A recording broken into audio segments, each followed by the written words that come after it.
Рокот за доставување на понуди од страна на банките за финансирање на изградбата на брзата пруга од Табановце до Гевгелија долж коридор 10 е продолжен до 7 јули, соопшти денеска министерката за финансии Гордана Димитриевска-Кучовска.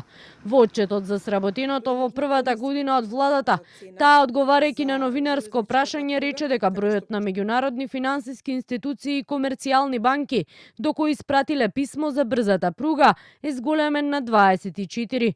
Но до овој момент вели нема пристигнато ниту една понуда. Кучовска посочува проектот е комплексен, потребно е повеќе време за анализа. Како влада вели во периодот кој следи, очекуваат забрзана реализација на капиталните инвестиции и реализација на капиталните расходи онака како што се планирани. Ние нели пуштивме барање за понуда до 22 институции.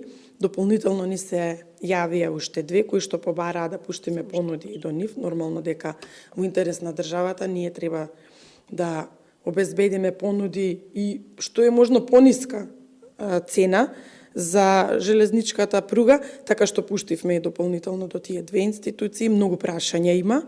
Заради тоа го продолживме и рокот до 7.7.2025. Не случајно, станува збор за еден комплексен, би рекла, нели, проект, поготово што станува збори за проектно финансирање. Паралелно се прават напори за придвижување на работите на железничкиот коридор 8. Во рамки на форумот Глобална транспортна поврзаност што се одржува во Истанбул, министерот за транспорт Александар Николовски остварил средба со неговиот бугарски колега. Како што соопшти од ресорното министерство, се разговарало токму за поврзувањето на двете земји преку коридор 8, а договорена била и нова средба. Во јули Европската комисија организира состанок за коридор 8, на кој според најавите експерти ќе испратат и Македонија и Бугарија. Двајцата соговорници се согласија за нова средба во периодот кој следи, со цел заеднички да се усогласи текстот на договорот, со кој ќе се постигне согласност за изградба на заедничкиот тунел, кој што треба да ги поврзе Македонија и Бугарија, со што ќе се придвижат работите за реализација на железничкиот коридор 8, велат од Министерството за транспорт.